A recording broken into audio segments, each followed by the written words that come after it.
నమస్తే అస్మా. నమస్తే అక్క. ఎట్లుండు? బాగున్నా అక్క. బాగున్నా అంటే కొంచెం మొన్న అరెస్ట్ అయినందుకు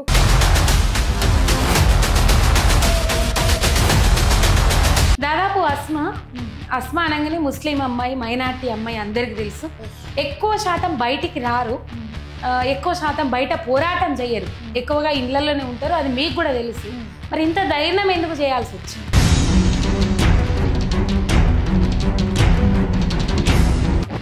రైట్. నిరుద్యోగుల పేరు చెప్పుకొని ఇదివరకు బర్రెలక్క అలియా శిరీష కూడా బయటకు వచ్చింది. బర్రెలక్క అస్మాను ఒకటే అనుకోవచ్చు. ఇవాళ రేపు రాజకీయం అంటే పైసా, తినడానికి పూట గడవడానికే కష్టం ఉన్నది అని చెప్తుంది ఆస్మా ఇప్పుడే. మరి ఎట్లా రాజకీయాలలో రాణించగలుగుతుంది? నా బలమే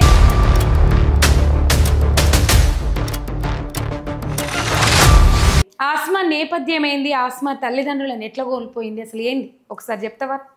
ఏం కాదు ఏం కాదు ఏం కాదు ఇన్నేళ్ళు పెట్టుకోవచ్చు. చాలా మందికి కూడా తెలీదు.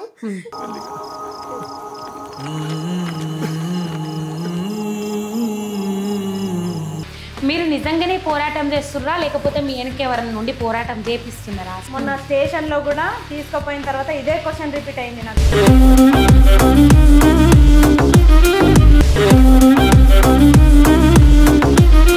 ఇట్లా అంటే మీరు నిజంగా కొట్లాడినప్పటికి కూడా మీ వెనక బీఆర్ఎస్ నాయకులు ఉన్నారు, ప్రతిపక్షం నాయకులు ఉన్నారు అనే ముచ్చట బయటకు వస్తుంది కదా. అట్లాంటి సిచ్యువేషన్లో ఈ క్వశ్చన్ అడగాల్సి వచ్చింది. నేను బీఆర్ఎస్ ఉన్నప్పుడు అసలు మీరు నిరుద్యోగులైనా, నిరుద్యోగుల ముసుగు కప్పుకున్న, లేకపోతే ఎవరైనా పెయిడ్ ఆర్టిస్టులు అని చెప్పేసి ప్రశ్నిస్తా ఉన్నా. పిహెచ్డీలో ఒక్క మార్క్ వచ్చిన వాళ్ళకు మాకు నీతులు చెప్పాల్సిన అవసరం లేదు. అంటే పిహెచ్డీలో ఒక్క మార్క్ వచ్చిందా? శనగాని దయా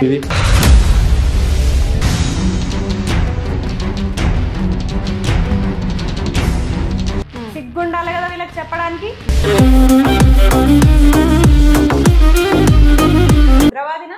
నేనేమన్నా టెర్రరిస్ట్ నన్ను అంత ఇది చేయడానికి? ఒకవైపు మీరు నిరుద్యోగులందరూ నోటిఫికేషన్లు వద్దని ధర్నాలు చేస్తున్నట్ట కదా. ఆ సన్నాసనాల్లో ఒక 10వ తరగతి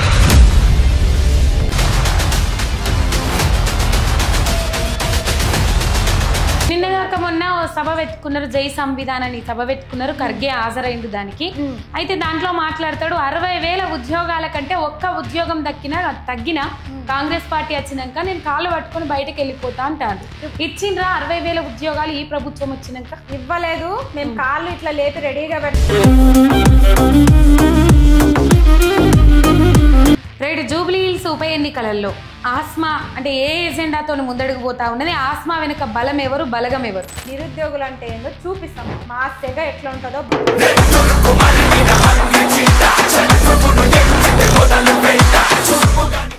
అందరికీ నమస్తే, welcome to MR media Telangana.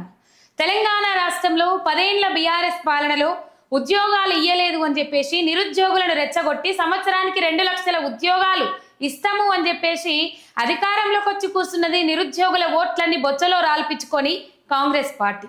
ఏవయ్యా 2 లక్షల ఉద్యోగాలు అంటే ఆనాడు దేవుళ్ళ లెక్క కనబడ్డ నిరుద్యోగులు ఈనాడు దయ్యాల లెక్క కనబడుతుండ్రు. వాళ్లకు అక్రమ కేసులు బనాయించుకుంటా కేసులు పెట్టి ఇబ్బందుల పాలు చేస్తా ఉన్నారు నిరుద్యోగులని. ఈ రోజు రైట్ అధికారంలోకి వచ్చినాక 60,000 ఉద్యోగాలు ఇచ్చినాం, మేము 60,000 నియామక పత్రాలు అందజేసినాము. ఇప్పుడు నిరుద్యోగులు అసలు ఉద్యోగాలు వద్దు, నోటిఫికేషన్లు వద్దు అని చెప్పేసి ధర్నాలు చేస్తా ఉన్నారు అని చెప్పేసి ఏ సందర్భమైనా సమయమైనా రేవంత్ రెడ్డి ఇదే ముచ్చట మాట్లాడుతూ ఉన్నారు. రైట్. నిరుద్యోగుల నిరసన సెగ బాగా దాకుతా ఉన్నది రాష్ట్ర సర్కార్కు. రాష్ట్ర వ్యాప్తంగా నిరుద్యోగులు ధర్నాలు, రాస్తారోకాలు, ర్యాలీలు నిర్వహిస్తా ఉన్నారు. ఈ నేపథ్యంలో BRS MLA, Jubilee Hills MLA Maganti Gopinath జీవిడిచిండ్రు, మనందరికీ తెలుసు. అక్కడ మళ్ళా బై ఎలక్షన్స్ వచ్చినాయి. ఈ బై ఎలక్షన్స్ లో నిరుద్యోగుల తరపున ఆస్మా పోటీ చేస్తా ఉన్నది. ఓయూ నిరుద్యోగి అండ్ మంచి ఏమంటారు నిరుద్యోగుల కోసం పోరాటం చేస్తున్న యువకులలో ఒక ముందంజలో ఉన్నది ఆస్మా. ఆస్మా మన మధ్యలో ఉన్నది. ఆస్మాతో చాలా ముచ్చట్లు మాట్లాడదాం. ఆస్మాకు వెల్కమ్ చేద్దాం. నమస్తే ఆస్మా. నమస్తే అక్క. ఎట్లుండు? బాగున్నా అక్క. బాగున్నా అంటే కొంచెం మొన్న అరెస్ట్ అయినందుకు కొంచెం మైండ్ బ్లాక్ అయిపోయింది. నిజంగా అది ఎక్స్పెక్ట్ చేయలేదు. అట్లా నన్ను అవమానకరంగా తీసుకెళ్లడం కొంచెం అది నేను తీసుకోలేకపోయినా. సరే అలాంటమ్మా ఇలాంట ఇంతకుముందు ఎంతో మంది ఆత్మహత్యలు చేసుకొని ఇట్లా అవమానాలకు గురయ్యే చాలా మంది అమ్మాయిలు ఆత్మహత్యలు చేసుకొని చనిపోయారు. కనీసం వాళ్ళ గురించి బయటకి చెప్పలేని పరిస్థితిలో ఉన్నారు చాలా మంది. వాళ్ళ చావును కూడా రాజకీయం చేసి వేరే విధంగా చనిపోయారు అనే విధంగా అమ్మాయిల్ని బ్లేమ్ చేస్తున్నారు. కానీ నేను అట్లా సూసైడ్ చేసుకునే ఆలోచన అయితే చేయలేదు. వీళ్ళకి బుద్ధి చెప్పాలని నేను ఫిక్స్ అయినా అక్క. బుద్ధి చెప్పాలని ఫిక్స్ అయ్యే నేను ధైర్యంగా ఉండాలని నాకు నేనే ధైర్యం చెప్పుకొని ఎంత అవమానాన్నైనా భరిస్తా అని చెప్పేసి ఓపిక తెచ్చుకొని నేనే ముందడుగేస్తున్నాక. దాదాపు అస్మా అనగానే ముస్లిం అమ్మాయి, మైనార్టీ అమ్మాయి అందరికి తెలుసు. ఎక్కువ శాతం బయటికి రారు, ఎక్కువ శాతం బయట పోరాటం చేయరు, ఎక్కువగా ఇళ్లలోనే ఉంటారు. అది మీకు కూడా తెలుసు. మరి ఇంత ధైర్యం ఎందుకు చేయాల్సి వచ్చింది? ఎందుకు చేయాల్సి వచ్చిందంటే నా కుటుంబ నేపథ్యం, అలాగే కొన్ని అణచివేతలు. మీరు ప్రశ్నించలేరు అని మీరే అంటున్నారు కదక్క, చాలా మంది బయటికి రారు అని. అది కూడా నేను తీసుకోలేకపోతున్నా. ఎందుకు ప్రశ్నించము? మా లోపల కూడా ఫైర్ ఉంటది, మేము కూడా అందరితో పాటే మనుషులము, మా లోపల కూడా బాధలు ఉంటాయి. కానీ అందరు చెప్పలేకపోవచ్చు. కానీ అందరి తరపు నుంచి నేను చెప్పాలనుకుంటున్నా. మా ముస్లిం అమ్మాయిల తరపు నుంచి నేను చెప్పాలనుకుంటున్నా. అందరి జీవితం ఇట్లా ఉంటది. అందరి జీవితం కూడా మేడల్లో, కార్లల్లో తిరిగే విధంగా ఉండదు. చాలా మంది పేదరికంలో కూడా ఉంటారు. అలాంటి నేపథ్యం నుంచి నేను వచ్చిన కాబట్టి, కుటుంబం నుంచి నేను వచ్చిన కాబట్టి నాకు కష్ట సుఖాలు తెలుసు. మంచిగా ఉన్న రోజులు ఉన్నాయి, కష్టాలు ఉన్న రోజులు కూడా నేను చూసినా కాబట్టి ఇలా బయటికి రావాల్సి వచ్చింది అక్క. రైట్. నిరుద్యోగుల పేరు చెప్పుకొని ఇదివరకు బర్రెలక్క అలియాస్ శిరీష కూడా బయటకు వచ్చింది. బర్రెలక్కను, శిరీషను, అది ఆస్మాను ఒకటే అనుకోవచ్చు? అస్సలు అనుకోవద్దు. శిరీషకి పేరెంట్స్ ఉండి అందరుండి తను ఒక రకంగా నిరుద్యోగులు జాబ్ నోటిఫికేషన్స్ రావట్లేదు, నేను బర్రెలు కాసుకుంటా అన్న ఒక వీడియో ద్వారా ఆమె బయటికి వచ్చింది. కానీ నేను అట్లా కాదు. నా మొత్తానికే చాలా కష్టాలు పడి, కుటుంబాన్ని కోల్పోయి, అసలు జాబ్ ని కూడా కోల్పోయి, త్రుటిలో తప్పిపోయి, అష్ట కష్టాలు పడి ఇక్కడ చదువుకుంటూ, చెల్లెని చదివించుకుంటూ, ఉన్నదే చెల్లె ఒకటి ఉంది, తనని చదివించుకుంటూ రోజు గడవడం కూడా కష్టం ఉన్న పరిస్థితుల్లో నుంచి నేను వచ్చిన, ఒక పూట తిని ఇంకో పూట తినకుండా ఆ కష్టాలు పడి ఉన్న వ్యక్తిని కాబట్టి నాకు ప్రత్యక్షంగా నేను ఆ కష్టాలు అనుభవిస్తున్నా కాబట్టి పేదరికం అంటే ఏంది, నిరుద్యోగం అంటే ఏంది, ఇవన్నీ నాకు తెలుసు. ఇవన్నీ నేను అనుభవించి నేను వస్తున్నా. తను అనుకోకుండా ఇంకా నోటిఫికేషన్స్ రావు అని తను ఒక మాట చెప్పడం వల్ల తను క్లిక్ అయిపోయింది. కానీ ఇద్దరి సమస్య అయితే సేమ్, నిరుద్యోగమే. ఇద్దరి కాన్సెప్ట్ సేమ్, నిరుద్యోగమే. ఆమెకి అట్లా నిరుద్యోగం వల్లనే గుర్తింపు వచ్చింది. ఇప్పుడు నన్ను కూడా నిరుద్యోగులు అట్లనే ట్రీట్ చేస్తున్నారు. నా పోరాటాన్ని నిరుద్యోగులు చూసిరు. 2 సంవత్సరాల కాలం నుంచి గవర్నమెంట్ ఎప్పుడైతే అధిష్టానం అయిందో అప్పటి నుంచి చూస్తూనే ఉన్నారు. గవర్నమెంట్ ఏర్పడినప్పటి నుంచి, పాత గవర్నమెంట్ లో కూడా, ఈ ప్రభుత్వం ఏర్పడిన తర్వాత కూడా చూస్తూనే ఉన్నారు నా పోరాటాన్ని. వాళ్ళు ప్రత్యక్షంగా చూసారు కాబట్టే నన్ను స్వీకరిస్తున్నారు. ఇయ్యాల రేపు రాజకీయం అంటే పైసా, తినడానికి పూట గడవడానికే కష్టం ఉన్నది అని చెప్తుంది ఆస్మా ఇప్పుడే. మరి ఎట్లా రాజకీయాలలో రాణించగలుగుతుంది? నా బలమే నిరుద్యోగులు అక్క, నా బలమే నిరుద్యోగులు. చూస్తానే ఉన్నారు చాలా మంది. ఇప్పుడు నేను చేస్తా అని అంటే నన్ను ఎవ్వరు కూడా నెగిటివ్ గా మాట్లాడలేదు. సరే నువ్వు పోటీ చేయి, ఖచ్చితంగా నీ కుటుంబ నేపథ్యం లేదు, నీకు కుటుంబం లేదు, నీకు పైసా లేదు, ఏం లేదు, ఎవరో సన్నాసులు, చదువుకొని సన్నాసులు ఈ రోజు మనల్ని మొత్తం జడ్జి చేస్తున్నారు. అట్లాంటి వాళ్ళకి అధికారం ఇచ్చే కంటే నీలాంటి వాళ్ళు, చదువుకున్న వాళ్ళు ఇట్లా ఒక పొజిషన్ లో ఉంటే మాలాంటి వాళ్ళ బాధలు కొన్ని కష్టాలన్నా తీరుతాయి, మనలాంటి వాళ్ళమే రాజకీయంలో ఉండాలని ఇది నా ఒక్కదాని నిర్ణయం కాదు, ప్రతి నిరుద్యోగి నిర్ణయం ఇది. ఆస్మా నేపథ్యం ఏంది? ఆస్మా తల్లిదండ్రులను ఎట్లా కోల్పోయింది అసలు ఏంది ఒకసారి చెప్తావా? మా నాన్న స్వీపర్, స్కూల్లో స్వీపర్, చిన్న పిఎస్ స్కూల్ ఉంటది కదా, ప్రైమరీ స్కూల్లో స్వీపర్ ఉండే. అయితే తను సడన్ గా హార్ట్ స్ట్రోక్ వచ్చి చనిపోయారు 2007లో, 2007లో. అప్పుడు నువ్వు ఎన్నేళ్ళు? 6th క్లాస్ నేను అప్పుడు. 6th క్లాస్, చిన్న వయసే. ఇక చెల్లె 4th క్లాస్. ఇక ఆ తర్వాత మా అమ్మ నెట్టుకొచ్చింది. ఆ తర్వాత అమ్మ కూడా, నాన్న చనిపోయినప్పుడు మాకు ఇల్లు కూడా లేదు, ఒక బేస్మెంట్ ఒకటే ఉండే. ఆ ఇల్లు ఇందిరమ్మ ఇల్లు శాంక్షన్ అయింది 2007లో. 7లో శాంక్షన్ అయిన తర్వాత కట్టుకునే నేపథ్యంలో పైన స్లాబ్ వేస్తాం కదా, ఆ స్లాబ్ కూడా మా అమ్మ నెత్తి పైన పడడం వల్ల, వాటర్ పోయడానికి వెళ్ళి పడడం వల్ల చాలా బ్లీడింగ్ అయిపోయి పిడ్స్ వచ్చేసింది మా అమ్మకి. పిడ్స్ రావడం వల్ల అప్పటి నుంచి అమ్మ సెన్సిటివ్, ఇక అప్పటి నుంచే సెన్సిటివ్. తను ఏ హెవీ వర్క్ చేయలేదు, బరువులు మోయలేదు, అసలు బయటకు వెళ్ళినా పిడ్స్ వచ్చి పడిపోయే పరిస్థితిలో ఉండే. ఇక ఆ తర్వాత ఆస్మా డోంట్ క్రై, ఏడవద్దు ఆస్మా, ఏడిపించడానికి తీసుకురాలేదు, నీ నేపథ్యం తెలవడానికి తీసుకొచ్చిన. ఆస్మా ప్లీజ్ ఏడవద్దు, ఏం కాదన్నా కదా, ఏడవద్దు. ఇన్నేళ్ళు నెట్టుకొచ్చిండ్రు, ఏడవద్దు. ఏడవద్దు. నువ్వు ఇంత ఏడుస్తావంటే నేను అడిగేదాన్ని కాదు, నీ నేపథ్యం తెలవాలని నేను అడుగుతున్నా. చాలా మందికి కూడా తెలియదు. వీళ్ళేదో పాలిటిక్స్ అంటే వీళ్ళు అన్ని ఉండి కావాలని మమ్మల్ని బ్లేమ్ చేస్తారు అని చెప్పేసి ప్రభుత్వాలు అనుకుంటున్నాయి, కానీ కాదు. మా కుటుంబ నేపథ్యాలు ఇట్లా ఉన్నాయి. ఆ తర్వాత మా అమ్మకి చాలా ఇబ్బంది అయ్యి ఇక తను కూడా 2019 లో చనిపోయింది, కరోనాకి ముందు. తను చనిపోయిన తర్వాత నేను 7th క్లాస్ లోనే కుట్టు మిషన్ నేర్చుకున్నాను. ఈ ఇన్సిడెంట్ ఎప్పుడు జరిగింది అమ్మకి అప్పుడే 2007 లోనే ఇల్లు 7 నుంచి 19 దాకా అదే ఆ డిషెస్ తోనే అట్లనే ఉండే. ఇక తను ఎక్కువ అట్లా ఉండే కదా.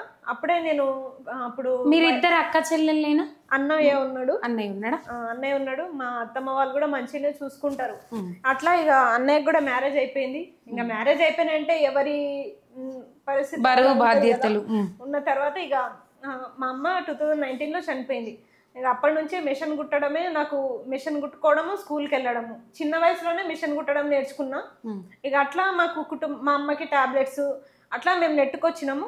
ఒక్కోసారి ఉన్న రోజులు ఉన్నాయి, లేని రోజులు కూడా ఉన్నాయి. అట్లా చాలా కష్టాలు భరించినాం మేము. ఆ తర్వాత ఇక చదువుకున్నాము. మొత్తం గవర్నమెంట్ స్టడీసే మావి. ఒక్కటి కూడా ప్రైవేట్ స్కూల్లో కానీ అట్లా కానీ మేము జాయిన్ అవ్వలేదు. A to Z గవర్నమెంట్ స్కూల్లే. ఓవరాల్ గా మా చదువుకి ఇన్ని ఏళ్ళు కలిపితే కూడా 1 లక్ష రూపాయలు అవ్వలేదేమో. A to Z గవర్నమెంటే చదివినాం. ఇప్పటి పిల్లలకైతే LKGలకే 1 లక్ష రూపాయలు పెట్టుకునే పరిస్థితి. అట్లా మేము చదువుకున్న తర్వాత పీజీ అయిపోయింది. పీజీ అయిపోయిన తర్వాత ఇక మా అమ్మకి హెల్త్ ఇష్యూ బాగా అయిపోయింది. అట్లా అమ్మమ్మ అయితే సపోర్ట్ ఫుల్ మాకు. అట్లా అమ్మ కూడా 2019 లో చనిపోయింది. చనిపోయిన తర్వాత ఇక ఊర్లో ఉంటే ఇంకా ఇద్దరమే ఆడపిల్లలం కదా. అన్నయ్య మ్యారేజ్ అయిపోయింది. ఇంకా ఈ పిల్లలకి ఇంకా పెళ్లిళ్ళు చేసుకోరా ఎట్లా ఉంటాయి పల్లెటూర్లలో మాటలు. అవన్నీ భరించలేక కరోనా మూమెంట్ లో అట్లా ఇట్లా మాస్కులు కుట్టుకొని కొన్ని డబ్బులు సంపాదించుకొని అందరూ ఎంజాయ్గా ఉంటే నేను మాత్రం నాకు కరోనా వస్తే బాగుండు, నాకే వస్తే బాగుండు, మంచి వాళ్ళకి వస్తుంది, నాకే వస్తే బాగుండు. ఎందుకు అట్లా అనుకో అట్లా ఇక అమ్మ చనిపోగానే నాకు అట్లా అనిపించింది. నాకు అసలు ఏ రోజు నేను మాస్క్ కూడా పెట్టుకోలే. వచ్చిన వాళ్ళతో కూడా మాస్క్ పెట్టుకోకుండానే మాట్లాడుకునేది. అది ఎందుకో కానీ గట్టి ప్రాణం. అసలు ఒక్కసారి కూడా కరోనా రాలేదు. తర్వాత ఇక కరోనా అయిపోయిన తర్వాత ఇక ఇట్లా ఉంటే కాదు, 2 years గ్యాప్ ఇచ్చిన చదువుకోకుండా. ఇక తర్వాత ఇక చదివే ఆధారం వేరే ఏం లేదు, ఈ మిషన్ కుట్టుకొని ఎన్ని రోజులు ఉంటా అని చెప్పేసి నాకు నేనే ధైర్యం చెప్పుకొని చెల్లెని తీసుకొని హైదరాబాద్ వచ్చేసిన తర్వాత ఒక 1.5 years చదువుకున్నాం. ఇక్కడ చదువుకున్నాము, గురుకుల ఎగ్జామ్స్ రాసినాము. నేను రాగానే గురుకుల నోటిఫికేషన్ వచ్చింది గత ప్రభుత్వంలో. వచ్చిన తర్వాత నేను రాసిన ఎగ్జామ్స్ అన్ని రాసిన. వీళ్ళు గవర్నమెంట్ అధిష్టానంకి వచ్చిన తర్వాత వీళ్ళు మా నుంచి ఏర్పడిన ప్రభుత్వం వీళ్ళు నాకు హ్యాండ్ ఇచ్చిర్రు. మొత్తం పీజీటీ ఫస్ట్ ఇవ్వడం వల్ల అట్లా గురుకుల ఉద్యోగం కోల్పోయినాం.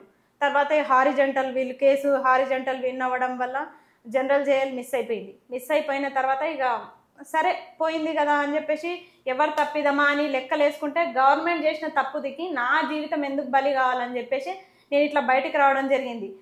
నేను కూడా పేరెంట్స్ ఉండి అంతా తిని ఫుల్గా డిచ్గా ఉంటే నిజంగా బయటికి రాకపోదునేమో మీరు అన్నట్టు, ముస్లిమ్స్ రారు కదా అని చెప్పేసి. నా జీవితం ఇట్లా ఉంది కాబట్టే నేను అందరికీ ఇలాంటోళ్ళు బయటికి రావాలి. ఎందుకంటే కష్టాలు పడేటోళ్ళ పరిస్థితి ఏంది, కష్టపడి చదువుకొని ఈ రోజు ఉద్యోగాలు కోల్పోయిన తర్వాత ఆ బాధ ఎట్లుంటుందో మాకు తెలుసు. మళ్ళా పైనుంచి మీరు చదవనికే చేతగాక రోడ్ల మీద తిరుగుతారంటే అదే ఉస్మానియా యూనివర్సిటీలో నేను 2 years చదివిన అదే లైబ్రరీలో పోయి అడగాలే కదా. వీళ్ళు పేడ్ ఆర్టిస్టులు అక్కడ ఆర్ట్స్ కాలేజ్ ముందు వచ్చి ప్రతి ఒక్కరు ఒర్రేటోలే. మరి అదే 4 అడుగులు వేస్తే లైబ్రరీ వస్తుంది. ఈ అమ్మాయి నిజంగానే ఇక్కడ చదువుకుందా లేదా అని తెలుసుకుంటే వాళ్ళకి తెలుస్తుంది. తెలుసుకోరు. మీరు నిజంగానే పోరాటం చేస్తుర్రా లేకపోతే మీ వెనక ఎవరి నుండి పోరాటం చేపిస్తున్నారా? ఎవ్వరు లేరు. మొన్న స్టేషన్ లో కూడా తీసుకుపోయిన తర్వాత ఇదే క్వశ్చన్ రిపీట్ అయింది నాకు, మీరు ఏమైనా ఆర్గనైజేషనా లేకపోతే ఏదైనా పార్టీయా అని. ఎవరు అడిగారు? పోలీసు వాళ్ళు అడిగారు. నాకు అసలు నచ్చలే ఆ క్వశ్చన్. అంటే ఆర్గనైజేషన్ అయితేనే కొట్లాడాలా, ఒక పార్టీ నుంచి వస్తేనే కొట్లాడాలా అంటే చదువుకునే వాళ్ళు కొట్లాడొద్దా? ఆ క్వశ్చన్ ఏందో నాకు అర్థం కావాలి. నిజంగానే మేము చదువుతున్నాము, నష్టపోయినాం కాబట్టే మేము ఇట్లా. అంటే మీరు నిజంగా కొట్లాడినప్పటికి కూడా మీ వెనక బీఆర్ఎస్ నాయకులు ఉన్నారు, ప్రతిపక్షం నాయకులు ఉన్నారు అనే ముచ్చట బయటకు వస్తుంది కదా. అట్లాంటి సిచ్యువేషన్ లో ఈ క్వశ్చన్ అడగాల్సి వచ్చింది. నేను బీఆర్ఎస్ ఉన్నప్పుడు కూడా మేము కొట్లాడినాము. ఇదే మా నాన్న జాబ్ పోయిన తర్వాత మరి మేము కారుణ్య నియామకాలు అన్నారు. మరి మేమిద్దరం చదువుకున్నాం, నేను మా చెల్లె. మళ్ళీ మాకేమైనా జాబ్ ఇస్తారా అని చెప్పేసి కూడా అప్పుడు కూడా ఫైట్ చేసినాము. కాకపోతే మీ నాన్నది స్లీపర్ పోస్ట్ ప్రైమరీ స్కూల్ కాబట్టి మీకు కారుణ్య నియామకాలు మీకు జాబ్ రాదు అన్నారు కాబట్టి వాళ్ళతో కొట్లాడినాం. మళ్ళీ చదువుకుంటున్నాము, కంటిన్యూ చేస్తున్నాము. ఎట్లా అంటారు బీఆర్ఎస్ పార్టీ అని? మీ దగ్గర ఏమైనా ఆధారాలు ఉన్నాయా? మేమేమన్నా పోయి వాళ్ళ దగ్గర చేసి అడిగినామా? ఇంకొకటి, మీ వెనక బీఆర్ఎస్ఏ ఉందని ఎందుకు అనాలి? పార్టీలే లేవా తెలంగాణలో? బీజేపీ లేదా? ఏ పార్టీ లేదు. బీజేపీ కూడా ఉందని అనుకోవచ్చు కదా. మీరు చెయ్యరు, అమ్మ పెట్టదు అడుక్కొని తిననివ్వదు అన్నట్టుంది కథ. ఎట్లా మేము వేరే వాళ్ళని అడగొద్దా? సాయం అడగొద్దా? నేనైతే ఇప్పటిదాకా అడగలేదు. కానీ మరి మీరు చెయ్యరు. ప్రతిపక్షాలు ప్రశ్నించొద్దా? ప్రశ్నించే రైట్స్ కూడా లేవా? అవును, అదే చేస్తున్నాం కదా మేము ఇప్పుడు. రైట్, మొన్న నువ్వు అరెస్ట్ అయినప్పుడు నీతో పాటు చాలా మంది నిరుద్యోగులను అరెస్ట్ చేసిండ్రు. జనార్దన్ గానీ ఇంకో కొంతమంది నిరుద్యోగులను కానీ అరెస్ట్ చేసిండ్రు. ఈ అరెస్ట్ అయిన నేపథ్యంలో కొంతమంది కాంగ్రెస్ నాయకులు కొన్ని జాగాలలో మాట్లాడిరు, నేను విన్నా. అసలు అరెస్ట్ అయిన వాళ్ళు నిరుద్యోగులే కాదు అని చెప్పేసి, అసలు మీరు నిరుద్యోగులైనా, నిరుద్యోగుల ముసుగ్గప్పుకున్న, లేకపోతే ఎవరైనా పేడ్ ఆర్టిస్టులు అని చెప్పేసి ప్రశ్నిస్తా ఉన్నారు. మమ్మల్ని అరెస్ట్ అయిన వాళ్ళు నిరుద్యోగులు కాదు అన్న ఎదవ ఫస్ట్ ఆ పార్టీలో ఉండే నాయకుడు కాదు. ఎందుకంటే పార్టీ గెలవక ముందు ఏ పార్టీలు ఉన్నారో తెలుసు. పార్టీ గెలిచిన తర్వాత వచ్చిన వాళ్ళు ఈ రోజు మాకు నీతులు చెప్పాల్సిన అవసరం లేదు. మేము అప్పుడు నిరుద్యోగులుగానే ఉన్నాము, ఇప్పుడు నిరుద్యోగులుగానే ఉన్నాము. మా మీద పెత్తనాలు మీరు చెలాయిస్తున్నారు. అప్పుడు అధికారంలో ఉన్నప్పుడు వాళ్ళు చెలాయించారు, ఇప్పుడు మీరు అధికారంలో ఉన్నారు, మీరు చెలాయిస్తున్నారు. అంతే తప్ప మా జీవితాలు మాత్రం ఏం మారట్లే. వాడొస్తే వాళ్ళు పీడిస్తారు, మీరు వస్తే మీరు పీడిస్తారు, మధ్యలో మేము నలిగిపోతున్నాం నిరుద్యోగులం. అది మీకెందుకు అర్థమైతలేదు? నిరుద్యోగులే కాదు అంటే మాకున్న క్వాలిఫికేషన్స్ మీకున్నాయా? కనీసం ఒక్క లైన్ ఆగకుండా చదవగలుగుతారా మీరు? ఇక పేరెందుకు దాస్తున్నావు? చెనగాని దయాకర్ మాట్లాడిండు. చెనగాని దయాకర్ అన్నారు PhD లో ఒక్క మార్క్ వచ్చిన వాళ్ళకు మాకు నీతులు చెప్పాల్సిన అవసరం లేదు. అంటే PhD లో ఒక్క మార్క్ వచ్చిందా చెనగాని దయాకర్? వచ్చిందని నేను కూడా విన్నా, నాకు కూడా వేరే వాళ్ళు చెప్తే తెలిసింది. అదే క్యాంపస్ లో చాలా మంది చెప్పారు, ఆడేంది నిన్ను పేడ్ ఆర్టిస్ట్ అనేది అని చెప్పేసి కూడా అన్నారు. నేనే షాక్ అయినా, అమ్మో ఇట్లాంటి వాళ్ళ మనకు చెప్పేది అని. మేము నెట్టులు సెటులు క్వాలిఫై PhD లెవెల్ మేముంటే మమ్మల్ని తీసుకొచ్చి పేడ్ ఆర్టిస్టులు అంటే మీలాగా రాజకీయాలు చేసి మేము PhDలు సంపాదించుకోవట్లే, మీలాగా రాజకీయాలు చేసి మేము పదవులు సంపాదించుకోవట్లే, మా పొట్టగొట్టి నిరుద్యోగుల పొట్టగొట్టి మీలాగా పదవులు మేము పొందట్లేదు. మేము స్వచ్ఛందంగానే వస్తున్నాము. తెలుసుకో, మా బ్యాక్గ్రౌండ్ ఏముందో తెలుసుకో. నేను చెప్తున్నాను కాదు, నా ఊరెళ్ళి తెలుసుకోండి. ఇప్పుడు నాలాంటి వాళ్ళు ఎంతో మంది ఉన్నారు. నేను బయటకు వచ్చి కొట్లాడుతున్నా, బయటకు వచ్చి చెప్తున్నా, వాళ్ళు చెప్పట్లేదు, అంతే తేడా. ఇప్పుడు అందరినీ పేడ్ ఆర్టిస్టులు అంటే ఒక ఎన్ని వేల మందిని అరెస్ట్ చేశారు కదా. మళ్ళా మొన్న ఏ పార్టీ ఆర్టిస్టులు వారు? ఏ పార్టీ వాళ్ళని నడిపిస్తుంది? వాళ్ళ వెనక ఏ పార్టీ ఉంది? సిగ్గుండాలి కదా వీళ్ళకి చెప్పడానికి. ఏ పార్టీ వాళ్ళు వాళ్ళ కార్యకర్తల్ని చాలా మందిని అరెస్ట్ చేశారు. మాతో పాటు నిరుద్యోగుల పాటు BRS వాళ్ళని, BJYM వాళ్ళని, కార్యకర్తల్ని అందరినీ అరెస్ట్ చేశారు. విద్యార్థి సంఘాల నాయకుల్ని కూడా చేశారు. మరి విద్యార్థి సంఘాల నాయకులు మాలాంటి నిరుద్యోగులమే సాయంత్రం 6 గంటల దాకా స్టేషన్లలో గడిపినాం. మరి మీరెందుకు కార్యకర్తల్ని విడిపించుకొని పోయారు? మరి మీ పార్టీలలో ఎవరు ఇప్పుడు నిరుద్యోగులు అని మీకు తెలుస్తలేదా? గ్రౌండ్ రిపోర్ట్ల మరి ఇక్కడ మీ ఇంటెలిజెన్స్ పనిచేస్తలేదా సరిగ్గా? తిండి తింటున్నారు, జీతాలు తింటున్నాం, మరి మా బాధలు మీకు పైకి చెప్పడానికి వస్తలేదా ఇంటెలిజెన్స్ వాళ్ళకి? ఇక్కడ ఇంటెలిజెన్స్ వైఫల్యం. ఆ రోజు అరెస్ట్ చేసి ఎంతసేపు ఉంచడం జరిగింది? సాయంత్రం 6 గంటల వరకు ఉంచారు. పొద్దుగన్న 6 గంటల నుంచి సాయంత్రం 6 గంటల దాకా ఉంచారు. అంటే ఎందుకు అట్లా పెట్టడానికి కారణం ఏంది? లోపల అట్లా పెట్టిరు కానీ నా రూమ్ దాకా వచ్చే రైట్స్ వీళ్ళకి ఎక్కడివి? నిజంగా సెన్సిటివ్ అమ్మాయి అయితే ఖచ్చితంగా సూసైడ్ చేసుకునే పరిస్థితి నన్ను అరెస్ట్ చేసిన విధానానికి. డైరెక్ట్ రూమ్ దాకా రావడము, ఆ గల్లీలో మొత్తం నా ఫోటో చూపించి ఈ అమ్మాయి ఎవరు, ఎక్కడ ఉంటది, ఈ అమ్మాయి ఎక్కడ ఉంటది అని చూపిస్తే నేనేమన్నా ఉగ్రవాదినా, నేనేమన్నా టెర్రరిస్ట్నా? నన్ను అంత ఇది చేయడానికి ఎందుకు నన్ను అంత టార్గెట్ చేసి మరి ఎక్కడ ఉంటది నన్ను ఫోటో చూస్తే అందరు బయటనే నిలబడ్డారు. నన్ను తీసుకెళ్తుంటే అందరు చూస్తున్నారు. ఇప్పుడు నేను ఎట్లా వెళ్ళాలి? సాయంత్రం వెళ్ళిన ఏ మొహం పెట్టుకొని వెళ్ళాలని అట్లే తలక దించుకొని వెళ్లాల్సి వచ్చింది. వెళ్ళిన తర్వాత చెప్పేసుకున్నా, మీరు తప్పుగా అర్థం చేసుకోకండి, ఇట్లా ఎవరో పిలుపునిచ్చారు మా వాళ్ళు, అట్లా ముందస్తుగా మమ్మల్ని తీసుకెళ్లిరు అంతే. అంటే ఆడపిల్లవు కదమ్మా, చూసే వాళ్ళు వేరే విధంగా అనుకుంటారు. ఈ భావన అనేది పోవాలి. ఆడపిల్ల కదా ఇట్లా తప్పు చేస్తారు అనే భావన ఇంకా జనాల లోపల ఉన్నప్పుడు మీరు మా మీద ఇన్ని రైట్స్ చేసే అధికారం మీకు ఎక్కడిది? కిరాయి ఇండ్లు కదా, మేము సొంత ఇల్లా? మీరేమన్నా మాకు ఇందిరమ్మ ఇల్లు ఇచ్చి మీరు కొట్లాడని చెప్తున్నారా? లేదు, మీరు మాత్రం ఎదుగుతూనే ఉన్నారు. మేము ఎట్లా ఉన్నామో అట్లనే ఉన్నాం. ఎక్కడ వేసిన గొంగడి మా జీవితాలు అక్కడనే ఉన్నాయి. ఇందిరమ్మ ఇల్లు అన్నప్పుడు ఇప్పుడు ఊళ్ళో ఇందిరమ్మ ఇల్లు ఏదో ఇష్యూ జరిగిందన్నారు, మీరు ఏంది ఆ ఇష్యూ ఏంది? మాది ఫస్ట్ లిస్ట్ లో శాంక్షన్ అయ్యింది. అయిన తర్వాత ఇక నేను ఇక్కడ ఇట్లా అగేన్స్ట్ గా చేస్తున్నా కదా. అగేన్స్ట్ అంటే పార్టీకే అగేన్స్ట్ అని వాళ్ళు ఊర్లో ఉండే కార్యకర్తలు అప్పటిదాకా మంచిగున్నోళ్ళు, ఏమైనా ఎలక్షన్స్ వస్తే మా ఇంట్లోనే కూర్చొని మాట్లాడుకునేటోళ్ళు, మా ఇంట్లో కూర్చొని మొత్తం ఇది చేసేటోళ్ళు, ప్లానింగ్స్ అన్ని చేసేటోళ్ళు.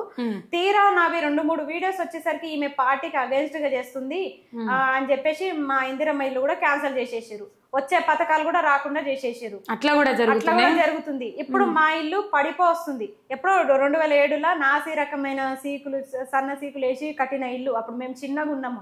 కట్టిరు, ప్లానింగ్ లేకుండా కట్టిరు. అది పడిపోతుందని 1,00,000 సార్లు మొత్తుకున్నా వాళ్ళకి మాత్రం రాజకీయమే కావాలి, ఆడపిల్లలు, మరి అది పడిపోతే మా ప్రాణాలు కూడా పోతాయి కదా, అయినా సరే వింటలేరు.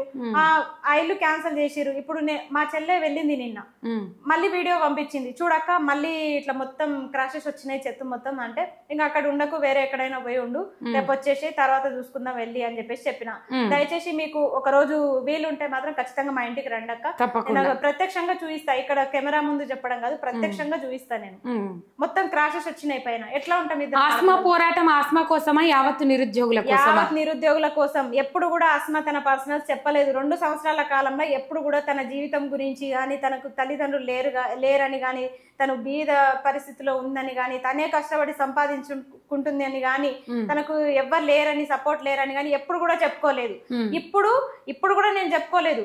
ఎట్లెట్లనో అనుకోని విధంగా కొందరికి తెలిసి ఈమెకు పాపం పేరెంట్స్ లేరు. మైపాలన్న లాంటి వాళ్ళు నాకు క్యాంపస్ లో పరిచయం, అలాంటి వాళ్ళకి తెలుస్తుంది కాబట్టి మైపాలన్న వీళ్ళంతా లేరు, అమ్మాయికి పేరెంట్స్ లేరు, మీరు ఎందుకు అరెస్ట్ చేస్తారని వీళ్ళందరూ బయటికి తీసుకొచ్చారు. తీసుకురావడం వల్ల సరే ఇక ఎట్లాగో తెలిసిపోయింది కదా అని చెప్పేసి నేను కూడా నా గురించి చెప్పుకోవాల్సిన పరిస్థితి. నేను ఎప్పుడైనా ధైర్యంగానే కొట్లాడినా గానీ నా కుటుంబాన్ని ఇట్లా నేను అడ్డం పెట్టుకొని మాట రాజకీయాలు చేయలేదు, చెయ్యను కూడా. ఒకవైపు మీరు నిరుద్యోగులందరూ నోటిఫికేషన్లు వద్దని ధర్నాలు చేస్తున్నట్టు కదా. ఆ సన్నాసనాల్లో ఒక 10వ తరగతి పాస్ అంటే బాగుండే గానీ, అందుకే బుద్ధి లేనోని సీఎంని చేసి ఈ రోజు అనుభవిస్తున్నాం మేము. అది మేము ఖచ్చితంగా భరించాలి. 3 సంవత్సరాలు తప్పదు మాకు. అందుకే చెప్తున్నా, ఈ అసమర్థుడు మాకు వద్దు. ఎంతసేపు ఉన్న పేగులు మెడలు వేసుకుంటా, ఇక బట్టలిప్పి కొడతా, ఇదే తప్ప. నువ్వు అమ్మాయిలను ఎట్లా కొడతావు బట్టలిప్పి? ఇప్పుడు ప్రశ్నించేటోళ్ళ బట్టలిప్పి కొడతా అంటే ఇప్పుడు నేను ప్రశ్నిస్తున్నా, నన్ను ఎట్లా కొడతావు? నువ్వు నన్ను ఎట్లా కొడతావు? మరి చెప్పు, మరి నన్ను ఎట్లా కొడతావు? ఏమనంటే ఇందిరమ్మ గురించి తెలియనోడు బరాబర్ బట్టలిప్పి కొడతా అంటే, ఇందిరమ్మ గురించి నువ్వు చెప్పాల్సిన అవసరం లేదు. ఇందిరమ్మ గురించి మాకు తెలుసు, కాంగ్రెస్ పార్టీ గురించి మాకు తెలుసు. నువ్వు బస్టు పట్టించేది పార్టీని నువ్వే. నువ్వు వచ్చిన తర్వాతనే మొత్తం చీలికలు వచ్చినాయి. నువ్వు వచ్చిన తర్వాతనే నువ్వు అనేటోడివి చక్కగా పరిపాలన చేయక ఈ రోజు మాకు ఈ దుస్థితి వచ్చింది. కాబట్టి నువ్వు కరెక్ట్ కాదంటున్నాం మేము, ఆ పార్టీని కాదు, నువ్వు కరెక్ట్ కాదంటున్నావు. ఆనాడు బుద్ధి ఎక్కువ ఉన్నది, తెలివి వీళ్ళకే ఎక్కువ ఉన్నది అని చెప్పేసి నిరుద్యోగులందరూ కూర్చోబెట్టిండ్రు గద్దె మీద. నిరుద్యోగుల వల్లనే అధికారంలోకి వచ్చింది కాంగ్రెస్ పార్టీని రేవంత్ రెడ్డి కూడా చెప్పిండ్రు.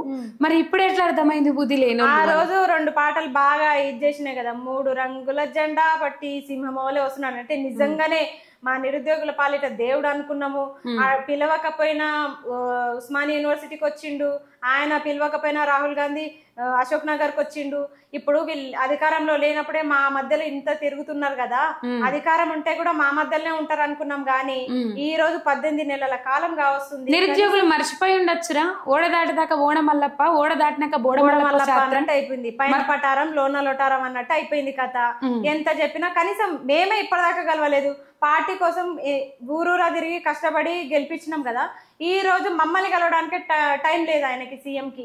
మేము ఇంటి ముందరికి వెళ్ళినాం, గురుకుల అభ్యర్థులం 200 మంది 300 1000 మంది వెళ్ళిన దాఖలాలు కూడా ఉన్నాయి. కనీసం బయటకు వచ్చి మాట్లాడిన దాఖలాలు కూడా లేవు ఆయనవి. కనీసం సమస్య ఏందో తెలియనప్పుడు నువ్వు పరిష్కారం ఏం చెప్తావు? అయినా సరే విద్యాశాఖ, మున్సిపల్ శాఖ, అన్ని శాఖలు, అన్ని మంత్రిత్వ శాఖలు మొత్తం నీ దగ్గర పెట్టుకుంటే నువ్వు ఏ శాఖకు న్యాయం చేస్తున్నావు అసలు? ఇప్పుడు ఈ శాఖలో పనిచేస్తే ఆ శాఖ పెండింగ్ లో పడ్డట్టే కదా. అసలు నీకు విద్యార్హతలే తెలియనప్పుడు, ఒక టెట్ తెలియదు, ఒక డిఎస్సి తెలియదు, ఒక స్కూల్ అసిస్టెంట్ తెలియదు, ఒక టీజీటీ తెలియదు, పీజీటీ తెలియదు, నువ్వెట్లా విద్యాశాఖ పెట్టుకున్నావు? మరి మా సమస్యలు ఎవరితోనే చెప్పుకోవాలి మరి. కానీ విద్యాశాఖను వేరేటోళ్ళకి ఇస్తే భ్రష్టు పట్టిస్తారు, అందుకే నా దగ్గర పెట్టుకున్నా, నేనే మంచిగా పనిచేస్తా అంటుండు. ఈయన ఏం బాగుపరిచిండు మరి? సరే ఆయన దగ్గర పెట్టుకున్నాడు, ఏం బాగుపరిచిండు విద్యా వ్యవస్థని? టెట్ ఫీజు ఫస్ట్ ఎంత ఉండే, ఇప్పుడు 1000 రూపాయలు. మళ్ళా సెంటర్లు దూరం దూరం వేస్తాడు. మెగా డిఎస్ అన్న విద్యా వ్యవస్థ నీ దగ్గరనే ఉంది, విద్యాశాఖ మంత్రివి నువ్వే. మెగా డిఎస్ చేస్తాన్నావు, మరి నిరుద్యోగ భృతి ఇస్తాన్నావు, మరి ఏది? మరి రాజు వికాసం అన్నావు, 50,000 వేలు నీ కార్యకర్తలకు ఇచ్చి సపోర్ట్ చేయకుండా కూర్చున్నావు. నిరుద్యోగులకు ఇది సువర్ణ అవకాశం అన్నావు, మరి ఎక్కడుంది? ఒక్క నిరుద్యోగి కన్నా 50,000 పడ్డ దాఖలాలు ఉన్నాయా? చూపించండి. అంటే నిరుద్యోగ యువ వికాసం ఆగిపోయింది అన్నారు, పడ్డాయా కాంగ్రెస్ కార్యకర్తలు? మొన్న డిబేట్ లో చెప్తున్నారు, మరి 50,000 తొలి విడత అయిపోయినాయి, 50,000 పడ్డాయి, కావాలంటే చెక్ చేసుకోండి అంటే. కానీ అది పెండింగ్ లో పడ్డది అన్నారు కదా. పెండింగ్ లో పడ్డదని మాకు తెలుస్తుంది సర్వేలో. వీళ్ళు మాత్రం డిబేట్ లకు వచ్చి మేము అన్ని చేస్తున్నాము, మాట్లాడితే 9,000 డిఎస్ చేస్తామని ఒక ఆయన అంటాడు. అసలు ఏంది ప్రాబ్లం? నోటిఫికేషన్స్ ఎందుకు వస్తలేవంటే టెక్నికల్ ఇష్యూస్ అంట. అసలు డిఎస్సి కి టెక్నికల్ ఇష్యూస్ కి ఏమన్నా సంబంధం ఉందా? ఏం టెక్నికల్ ఇష్యూస్ ఉంటాయి? ఏమైనా ఎగ్జామ్స్ రాసే కంప్యూటర్లు పాడైనాయా? ఏంది అసలు టెక్నికల్ ఇష్యూస్? వీళ్ళకి అవగాహన లేదు. మమ్మల్ని అడిగితే మేము చెప్తాం కనీసము, మాతో చర్చలా కూసోరు. ఇంకా మంత్రులను కలిసినాము, ఎమ్మెల్యేలను కలిసి అందరినీ కలిసినాము, ఇంకేం చేస్తాం? చివరి ప్రయత్నంగా ఇంకా సీఎంఏ కలవాలి మమ్మల్ని, ఆయన మాకు టైం ఇవ్వట్లేదు. ఇంకా ఇప్పుడు 2 సంవత్సరాల కాలం గడిచిపోయింది, చివరి సంవత్సరం ఎలక్షన్సే ఉంటాయి. ఇంకో 2 సంవత్సరాలే కదా ఈయన పరిపాలన, చూద్దాం ఎంత ఎలుగా పెడతాడో, అది కూడా చూద్దాం. కాకపోతే బాధ ఏంటంటే చివరి సంవత్సరం అవకాశం ఉన్న వాళ్ళు ఏజ్ అయిపోయేటోళ్ళకి ఇప్పుడు ఇబ్బంది. వాళ్ళ కోసమే మా కొట్లాట, వాళ్ళు నష్టపోతారనే మా ఉద్దేశం అంతే. మేము రాసుకుంటాం, ఇంకో 2 సంవత్సరాలైనా చదువుకుంటా రాసుకుంటాం, కనీసం నిరుద్యోగ భృతి అని ఇవ్వాలి కదా, అది కూడా లేదు. నిరుద్యోగులు నాలంటోళ్ళు ఏ భరోసాతోటి ప్రశాంతంగా చదువుకుంటారు? నిరుద్యోగ భృతి మేము చెప్పలేదు అని అంటుండ్రు కదా, మేనిఫెస్టోలో ఇచ్చిరు కదా, 4,000 ఇస్తామని సంఖ్యతో సహా చెప్పిరు మీరు. ఇప్పుడు 60,000 ఉద్యోగాలు ఇస్తున్నామని మీరు ఎట్లా మొత్తుకుంటారో వాస్తవాలు అవాస్తవాలు అయిపోవు. 4,000 ఇస్తామని మేనిఫెస్టోలో ప్రకటించిరు. అవి ఆశ చూపే అందరికి నిరుద్యోగులకు ఉద్యోగాలు, నిరుద్యోగ భృతి, ఇవన్నీ ఆశ చూపే మీరు ఓట్లు నిన్నగాక మొన్న సభ పెట్టుకున్నారు, జై సంవిధానాన్ని సభ పెట్టుకున్నారు, ఖర్గే హాజరైండు దానికి. అయితే దాంట్లో మాట్లాడతాడు 60,000 ఉద్యోగాల కంటే ఒక్క ఉద్యోగం తగ్గిన కాంగ్రెస్ పార్టీ వచ్చినాక నేను కాళ్ళు పట్టుకొని బయటకు వెళ్ళిపోతా అంటాడు. ఇచ్చిండ్రా 60,000 ఉద్యోగాలు ఈ ప్రభుత్వం వచ్చినాక? ఇవ్వలేదు. మేము కాళ్ళు ఇట్లా లేపి రెడీగా పెడతాం, వచ్చి మొక్కమానండి చెప్తున్నా. ముక్కు నేలకు రాస్తా అంటున్నారు కదా, ఇచ్చినట్టు రుజువు చేస్తే మేము నిరుద్యోగుల మందరం కూడా మేము ముక్కు నేలకు రాస్తాం. ఫస్ట్ మేము రాస్తాం నేలకు, ఆయన కాదు, మేమే రాస్తాం. మేము సిద్ధం అని చెప్తున్నాం కదా, ఆయన ఏం చెప్తారు చెప్పడానికి మేము సిద్ధం. ఆయన ఇచ్చినట్టు గాని నియామక పత్రాలు ఇచ్చినంత మాత్రాన 60,000 ఉద్యోగాలు వాళ్ళు ఇచ్చినాం అనేది కరెక్ట్ కాదు, తప్పు. వాళ్ళు చెప్పేది నోటికి వచ్చిన సంఖ్యని నీ వసూళ్ల దందా ఈడ మొదలు పెట్టకండి దయచేసి. మీరంతా డబ్బు లెక్క పెట్టి గింత అయింది అన్నట్టు ఈడ కూడా అవే లెక్కలు తీసుకొచ్చి ఈడ చెప్తే కరెక్ట్ కాదు. అంటే వసూళ్ల దందాలంటే వీళ్ళు సైడ్ బిజినెస్ చేస్తున్నారు కదా, మమ్మల్ని అందరినీ నిరుద్యోగులు పక్కన పెట్టేసి వీళ్ళు మొత్తము కాంట్రాక్ట్ల మీద ఎవరిని ఎట్లా దోచుకోవాలి, ఎట్లా మన దగ్గర మంత్రి పదవులు పెట్టుకొని మరి అదే విద్యాశాఖ మంత్రి వేరే వాళ్ళకి ఇస్తే ఈ ఇంటర్ కాలేజీల పైన దానిపైన వసూలు చేసుకునే అవకాశం రాదు కదా వీళ్ళకి. అందుకే అన్ని మంత్రిత్వ శాఖలు ఆయన దగ్గరనే పెట్టుకున్నాడు. ఇవన్నీ ఈయన దగ్గర ఉంటే ఆ ఇన్కమ్ మొత్తం ఈయనకే వస్తుంది కదా. వేరే వాళ్ళకి ఇస్తే మళ్ళీ సమర్థంగా పనిచేస్తారు కదా 4 విధాలుగా. అదేదో ఈయన దగ్గరనే ఉంటే మొత్తం ఈయననే దోచుకోవచ్చు అని ఈయన ప్లాన్. రైట్. జూబ్లీ హిల్స్ ఉప ఎన్నికలలో ఆస్మా అంటే ఏ ఎజెండాతో ముందడుగు పోతా ఉన్నది? ఆస్మా వెనుక బలం ఎవరు, బలగం ఎవరు? మొత్తం నిరుద్యోగులే, అన్నిటికీ నిరుద్యోగులే నా ఆన్సర్. ఆస్మా వెనుక బలమే నిరుద్యోగులు. ఇంకొకటి, మమ్మల్ని ఏమైనా చేసినా నా బలహీనత కూడా నిరుద్యోగులే. వాళ్ళని ఇబ్బంది పెట్టి మొన్న ఇబ్బంది పెట్టిరు, చాలా మంది నిరుద్యోగుల్ని ఇబ్బంది పెట్టిరు. ఆ రోజు ఏం చేయగలిగినామని వాళ్ళు అనుకుంటారు, కానీ ఖచ్చితంగా నిరుద్యోగులు ఏమైనా చేయగలరు. ఎన్ని రోజులు బంధిస్తారు మీరు? 3 సంవత్సరాల కాలం బంధిస్తారా? మళ్ళీ ఎలక్షన్స్ వచ్చే వరకు బంధిస్తారా? ఉద్యోగ నోటిఫికేషన్లు ఇచ్చుడు చేతగాక మమ్మల్ని బంధిస్తున్నారు. మా ఎజెండా ఏంటంటే, నేపథ్యం ఏంటంటే, మీరు నోటిఫికేషన్స్ ఇవ్వలేదు కాబట్టే మేము ఈ నిర్ణయం తీసుకున్నారు. మాకు నోటిఫికేషన్స్ ఇవ్వలేదు, అందుకే మీరు ఇచ్చిన నోటిఫికేషన్ లో మేము ఉద్యోగాలు కొట్టుకుంటామని ఎప్పటి నుంచో చెప్తా వస్తున్నాము. డెడ్ లైన్ కూడా పెట్టినాం వీళ్ళకి. June 2కి ప్రకటిస్తారు అనుకున్నాం, ప్రకటించలే. ఇంకొకటి June 20కి మేము ధర్నా పెట్టుకున్నాం, ప్రకటించలే. అట్లా కూడా ఇప్పుడు నిన్న మల్లికార్జున ఖర్గే గారు వచ్చినప్పుడన్నా ఏమన్నా ప్రకటిస్తారనుకున్నాము. ఇచ్చిన వాటి గురించే చెప్తున్నారు కానీ, నియామక పత్రాలు 60,000 అనే చెప్తున్నారు కానీ ఇప్పుడు కొత్తగా ఇవ్వాల్సిన వాటి గురించి ఒక్క మాట కూడా మాట్లాడలేదు. ఎందుకంత భయం? నిరుద్యోగులు వచ్చి ఆయనకి ఏమైనా చెప్పుకుంటారనా? ఆ స్వేచ్ఛ కూడా నిరుద్యోగులకు లేదా? తెలంగాణ నిరుద్యోగులకి ఆ రోజు మేము వద్దన్నా రాహుల్ గాంధీని తెచ్చి మా మధ్యలో కూర్చోబెట్టినోడివి, ఈ రోజు ఖర్గే గారు వచ్చి మమ్మల్ని ఎందుకు నిర్బంధంలో పెట్టినవు అంటే నిరుద్యోగులు అంటే ఏందో నీకు అంత భయం పుడుతుందా? మమ్మల్ని వదలాల్సింది, వదిలితే ఎవరైందనేది తెలిసేది. ఏంది నువ్వు నిర్బంధం చేసేది? ఢిల్లీకి పోయి చెప్తాం, ఆపుతావా మమ్మల్ని? తెలంగాణలో అంటే ఆపినావు, ఢిల్లీలో ఆపుతావా మమ్మల్ని? ఆడిపోయినాక ఎంతమంది మొత్తం రైలు మొత్తం ఎక్కిపోతాం, ఏం చేస్తావు అప్పుడు? ఢిల్లీ వాళ్ళకి తెలియదంటారా మీ పోరాటం? ఇచ్చిన మాట తెలియదంటారా? 2 లక్షల ఉద్యోగాలు అశోక్ నగర్ వేదికగా రాహుల్ గాంధీ కూర్చొని ఇచ్చిండు కదా, ఢిల్లీ వాళ్ళకి తెలియదంటారా? ఎందుకు తెలియదు? తెలుసు వాళ్ళకి. కాకపోతే ఇక్కడ భాష ప్రాబ్లం అవుతుంది. ఇప్పుడు నాలాంటి ముస్లింలు అంటే చెప్పగలుగుతాం భాషలో. ఇప్పుడు రాహుల్ గాంధీకి తెలుగు రాదు, ప్రియాంక గాంధీ తెలుగు రాదు.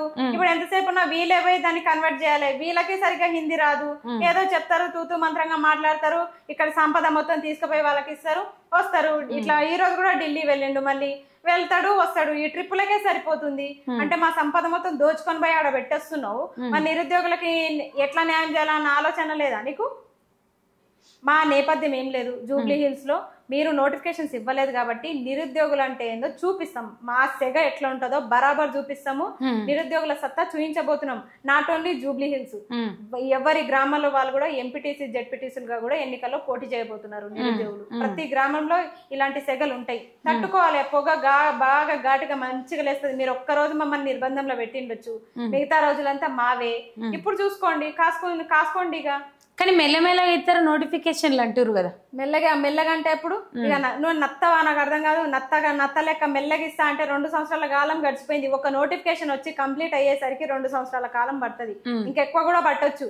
ఇప్పటికీ నోటిఫికేషన్స్ ఇవ్వకుండా మెల్లమెల్లగా ఇస్తా అంటే ఇప్పుడు నీ లోకల్ ఎలక్షన్స్ ఇవన్నీ అయిపోయే వరకే సంవత్సరం గడిచిపోతుంది. అంటే వచ్చే సంవత్సరం ఇచ్చి ఇక నువ్వు దిగిపోయి మళ్ళా నెక్స్ట్ వచ్చే పార్టీ పైన నువ్వు బరువు వేస్తావు అన్నట్టు. అప్పుడు కూడా మేమే ఇచ్చినామని దెబ్బ కొట్టుకుంటాం. అంటే ఈ లెక్కన చూస్తే బీఆర్ఎస్ ప్రభుత్వంలో ఎన్నో కొన్ని ఉద్యోగాలు ఇచ్చిర్రు అన్నట్టు. నోటిఫికేషన్స్ వాళ్ళే ఇచ్చిర్రు, ఎగ్జామ్స్ కూడా వాళ్ళే పెట్టిరు, మీరు జస్ట్ నియామక పత్రాలు ఇచ్చి అంతే. అంటే ఒక ప్రభుత్వంలో ఉద్యోగం ఇచ్చిర్రు అని అంటే వాళ్ళే నోటిఫికేషన్ ఇవ్వాలి, వాళ్ళే ఉద్యోగ పరీక్ష పెట్టాలి, వాళ్ళే నియామక పత్రాలు అందియాలి, ఇవ్వాలి. అది ఎక్కడైనా సరే ఇదే ఉంటది. మీలేంది కొంతమంది నోటిఫికేషన్స్ ఇస్తారు, కొంతమంది నియామక పత్రాలు ఇస్తారు. మేము ఇచ్చినాం అంటే ఇప్పుడు మేము చెప్తున్నాం కదా, నోటిఫికేషన్స్ వాళ్ళు ఇచ్చిరు, ఎగ్జామ్స్ వాళ్ళే పెట్టిరు, వీళ్ళు జస్ట్ నియామక పత్రాలు ఇచ్చిరు. ఆస్మా ఎన్ని కాంపిటేటివ్ ఎగ్జామ్స్ రాసింది ఇప్పటిదాకా? డిఎస్సి రాసిన, గురుకుల రాసిన, జేఎల్ రాసిన, డిఎల్ రాసిన, అన్ని రాసిన. కాకపోతే అన్ని 1:2లో వచ్చి దగ్గర దాకా వచ్చి పోయినా. ఎందుకంటే నా పరిస్థితి ఇట్లా ఉంది కాబట్టి నేను ఏ కోచింగ్కి వెళ్ళలేదు. స్వతహాగా ఇక కొంచెం తల్లి చనిపోయిన బాధలో కూడా ఒక 2 సంవత్సరాలు ఆ డైలమాలో ఉండిపోయినా, కొంచెం ఇన్కమ్ లేక మిషన్ కుట్టుకుంటూ కొంచెం నెట్టుకొచ్చిన. చెల్లె చదువుని దాన్ని, చెల్లె కూడా ఎంకమ్ అయిపోయింది, తను ఇప్పుడు కోచింగ్కి వెళ్తుంది, ఎస్ఐ కోచింగ్కి వెళ్తుంది. కాబట్టి నేను ఏంటంటే ఇప్పుడు ఆ తర్వాత 2 సంవత్సరాలు గ్యాప్ వచ్చింది. మళ్ళీ నాకు నేనే రియలైజ్ అయ్యి అమ్మ నేను నాకు ఉన్నదే చదువు, ఎట్లయినా చదువుకోవాలని చెప్పేసి హైదరాబాద్ వచ్చిన. నేను ఇప్పుడు మెల్లమెల్లగా నేను చదువుకున్నా కాబట్టి ఆ కాలంలోనే నోటిఫికేషన్స్ వచ్చినాయి. నేను వచ్చిన 6 monthsకే నోటిఫికేషన్స్ వచ్చినాయి. ఇక చదివిన నా చేతనైనంత చదివిన 1:2 వరకు వచ్చిన. ఇప్పుడు ఈసారి మిస్ అవ్వదన్న నమ్మకం నాకు ఉండే, కానీ నోటిఫికేషన్స్ లేవు, ఏం చేయమంటారు? అందుకే ఇప్పుడు వాళ్ళు ఇచ్చిన నోటిఫికేషన్ లో నేను ఉద్యోగం కొడదామని నేను అనుకుంటున్నాను. అంటే వాళ్ళు ఇచ్చిన నోటిఫికేషన్ అంటే ఎలక్షన్ నోటిఫికేషన్. అంటే నోటిఫికేషన్ వాళ్ళు ఇవ్వలేదు కాబట్టి వాళ్ళు ఇచ్చిన నోటిఫికేషన్ అని నేను ఎగ్జామ్ రాస్తాను. ఒకవేళ ఆస్మాను నిలబెట్టుకోగలిగితే, అంటే నిరుద్యోగులందరూ ఒక తాటి మీదకి వచ్చి ఆస్మాను నిలబెట్టుకోగలిగితే ఆస్మా ఏ విధమైన పోరాటం చేస్తుంది నిరుద్యోగుల కోసం? శాంతియుతంగా పోరాటం చేస్తా, ఖచ్చితంగా నిరుద్యోగుల తరపు నుంచి నేను నిలబడతా. ఎందుకంటే చదువుకొని సన్నాసుల దగ్గరకు పోయి మనం జీవోలు అన్ని ఎక్స్ప్లెయిన్ చేసినా వాళ్ళకి అర్థం కాదు, మనకంటే కొంచెం అర్థమవుతుంది. ఎన్నో సమస్యలు చెప్తున్నారు. ఎప్పుడైతే నేను ఈ ప్రకటన సన్నాసులు ఎవరు ఆస్మా చెప్పగలుగుతా? అందరూ కాంగ్రెస్ ప్రభుత్వం నుండి చాలా మంది సన్నాసులు ఉన్నారు. ఇక అసలు ముఖ్యమంత్రి పెద్ద సన్నాసి. ఇక ఎవరికి చెప్తాము, పెద్ద హోదాలో ఉండి ఆయన ఏం చేస్తావు ఆస్మా? ఏం చేస్తే ఇక అది కూడా నేను చెప్పగలుగుతా ధైర్యంగా. ఇప్పుడు నన్ను ఎదిరించుడు చేతగాక కేసు పెట్టిరు అనుకుంటా. ఇప్పుడు మొన్న కూడా కదా నన్ను వదిలేసి ఏడబోతాను సెక్రటరేట్ అన్నట్టు భయపడే నన్ను బంధించారు. ఇంకా అన్నిటికీ సిద్ధపడే నేను ఈ ఫీల్డ్ లోకి నేను దిగిన. ఏదైతే అట్లయితది. ఎందుకంటే సైలెంట్ గా ఉండి ప్రశ్నించకుండా ఉండి మా జీవితాలని మేము కోల్పోయే కంటే ప్రశ్నించి ఇట్లా పోవడం మేలు. ఎంతో వేల మందికి న్యాయం అయితే జరుగుతుంది. అందులో చాలా మంది నా స్నేహితులు ఉన్నారు, నిరుద్యోగులు చాలా మంది ఉన్నారు. కాబట్టి వాళ్ళకైనా న్యాయం జరిగితే చాలు. నా జీవితం ఎట్లాగో ఇట్లయింది, కనీసం కొంతమంది అయినా బాగుపడితే. నిరుద్యోగులు కాకుండా నిరుద్యోగుల పక్షాన పోరాటం చేస్తూ ఎవరైనా సపోర్ట్ ఉన్నారా నీకు? అందరు ఉన్నారు, ఇంటెలెక్చువల్స్ మేధావులు అందరు ఉన్నారు. విఠల్ అన్న గానీ, పృథ్వీ అన్న గానీ, బక్క జడ్సన్ సార్ గానీ, అశోక్ సార్ గానీ అందరు కూడా సపోర్ట్ మద్దతు ఇస్తామని అన్నారు. మీడియా ఛానల్స్ కూడా సపోర్ట్ ఇస్తున్నారు. ఎప్పుడైతే నేను ప్రకటన చేసినానో అందరు అంటారు ఒక ఛాయ్ దాపితేనో అట్లా దాపితేనో కొంచెం తృప్తి పడతారు అంటారు. కానీ వాళ్ళే వచ్చి నా వాయిస్ తీసుకొని నాకే ఛాయ్ దాపి పోయేటోళ్ళు కూడా చాలా మంది ఉన్నారు. ఇప్పుడు మీరు కూడా నన్ను ఇంత ఎంకరేజ్ చేస్తున్నారు, చాలా థ్యాంక్స్ అక్క. అట్లా చాలా మంది ఉన్నారు అక్క, చాలా సపోర్ట్ చేస్తున్నారు. గతంలో కూడా మనకు రియాజ్ గాని, బల్మూర్ వెంకట్ గాని, ఇప్పుడు అందరూ రెండేసి పదవులలో ఉన్నోళ్ళు అందరు గాని నిరుద్యోగులకు పోరాటం చేసినట్టే అది చేసిండ్రు కదా. మరి తర్వాత నీకు ఎప్పటికీ ఎల్లకాలం వాళ్ళ సపోర్ట్ ఉంటారని నువ్వు నమ్ముతున్నావా? ఎవరు నిరుద్యోగులు కాదు, ఇప్పుడు వీళ్ళందరూ ఇంటెలెక్చువల్ వాళ్ళని అన్నావు. ఖచ్చితంగా ఉంటారు. ఎందుకంటే వాళ్ళు గత చాలా కొన్నేళ్లుగా వాళ్ళు నిరుద్యోగుల పక్షాన కొట్లాడుతున్నారు. ఏ పార్టీకి తొత్తులు కాదు వీళ్ళు. ఖచ్చితంగా ప్రశ్నించే గలం ఉంది వీళ్ళకి. ఇప్పుడు నేను ఒక నిరుద్యోగిని, నేను ఇప్పుడు వచ్చిన నాకంటే ముందు చాలా మంది వాళ్ళని అప్రోచ్ అయ్యారు. వాళ్ళందరికీ కూడా వీళ్ళు చాలా సపోర్ట్ చేసిర్రు అన్నట్టు. అట్లన్నప్పుడు నాకు కూడా చేస్తారని నమ్మకం నాకు ఉంది. చేస్తున్నామని కూడా ప్రకటించారు వాళ్ళు.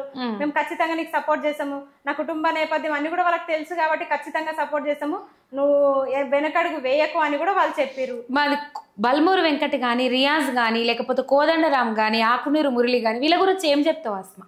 వాళ్ళు పాపం వాళ్ళ గురించి ఏం చెప్తాం గానీ, అసలు బల్మూరు దగ్గరికి వెళ్ళి మా సమస్యలు చెప్తే ఆయనకు అర్థమైతాయి.